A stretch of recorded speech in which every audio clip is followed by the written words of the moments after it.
आज हम आ गए हैं भूसिंह महादेव के मंदिर।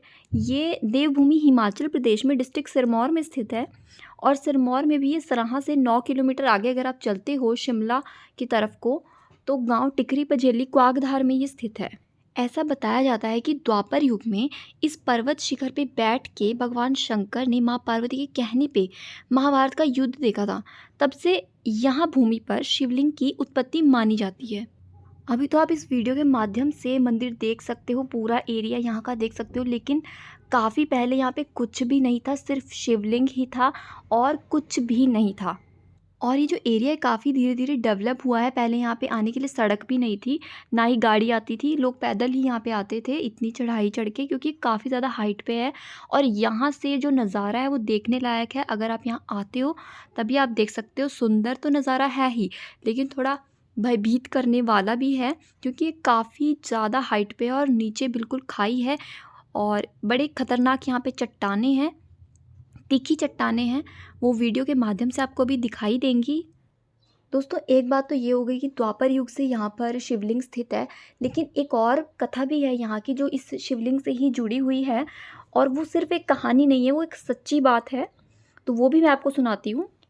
तो कहानी कुछ ऐसी है कि 2 भाई बहन थे। उनकी जो माँ थी वो सौतीली थी। वो दोनों बच्चे इस पर्वत शिखर पे आते थे, अपने गाय भैंस बकरी चराते थे यहाँ पे और यहीं पर खेलते थे। शिवलिंग के इर्द गिर्द वो बच्चे खेलते थे। दोनों बच्चे भगवान शिव की आराधना करते करते शिव भक्त हो गए और भगवान शंकर ने इन्हें देव शक्ति प्रदान करी और अपना गण बना लिया। परंतु आम जनता के लिए उस समय ये दोनों बालक बालिका अबोध ही बने रहे। तो एक दिन बहुत ज़्यादा बारिश तूफ़ान था, ओले हो रहे थे, बर्फ़बारी हो रही थी और बच्चे अपने पशुओं को चराने के लिए गए थे। उस दौरान उनका जो बछड़ा था वो गुम हो गया। तो वो जैसे घर गए तो उनकी सौतेली माँ ने कहा कि जाओ बछड़ा लेके आओ, नहीं तो वापस मत आना। तो भाई गया बछड़े को ढूंढने के लिए, और फिर वापस कैसे आता, इतनी ठंड हो रही थी, वो ठंड में ठिठुरता गया बेचारा। जो बछड़ा था वो ठंड के कारण बिल्कुल निश्चल हो गया था, वो चलने फिरने की हालत में नहीं था और वो बिल्कुल ख़त्म हो चुका था। भाई ने सोचा कि अब इसे घर कैसे ले जाऊं, माँ पूछेगी बछड़ा कहाँ है, तो वो भी नहीं गया और ठंड में ठिठुरते ठिठुरते वो बछड़ा भी और वो भाई भी वहीं पर मर गए। फिर जो बहन थी उसकी भी सौतेली माँ ने एक काने आदमी के साथ शादी तय कर दी थी। तो बहन की जैसे डोली उठी तो उसने काफ़ी हाइट पे जाके, जो बहन थी उसने हाइट पे जाके छलांग मार दी थी नीचे, और फिर कहते हैं कि वो एक नदी बन गई थी। तो ऐसी है यहाँ की कथा। और यहाँ पर एक शिला है जिस पे दूध घी चढ़ाया जाता है, उसकी पूजा की जाती है। तो जिनमें भी हवाएं आती हैं भगवान शिव की उन भाई बहन के रूप में, वो उस शिला पर जाते हैं। वहाँ पे ऐसा बताया जाता है नाचते हैं, वहाँ पे नृत्य करते हैं। तो आप खुद ही सोचिए, जिस शिला पे दूध घी इतना चिकनी चीज़ें चढ़ाई जाती हों, वहाँ पे नाचना कैसे संभव है। और ये तो कोई दिव्य शक्ति ही कर सकती है ऐसा काम। और नीचे इतनी गहरी खाई हो जहाँ से बचना ही नामुमकिन है। बॉडी भी वापस मिलेगी ये कोई गारंटी नहीं है।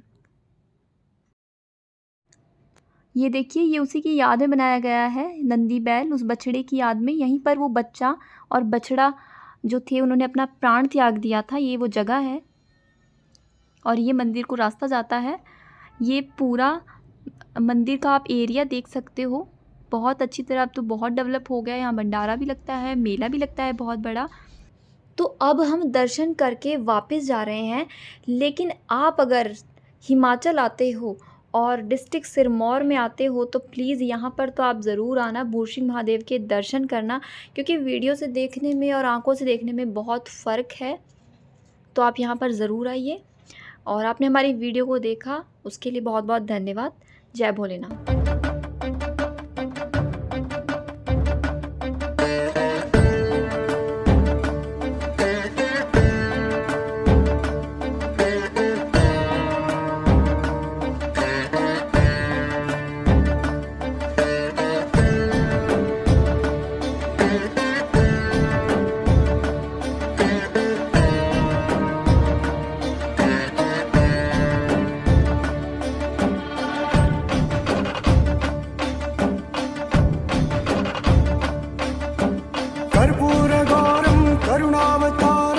संसारसारं भुजगेन्द्रहारं कर्पूरगौरं करुणावतारं संसारसारं भुजगेन्द्रहारं सदा वसन्तं हृदया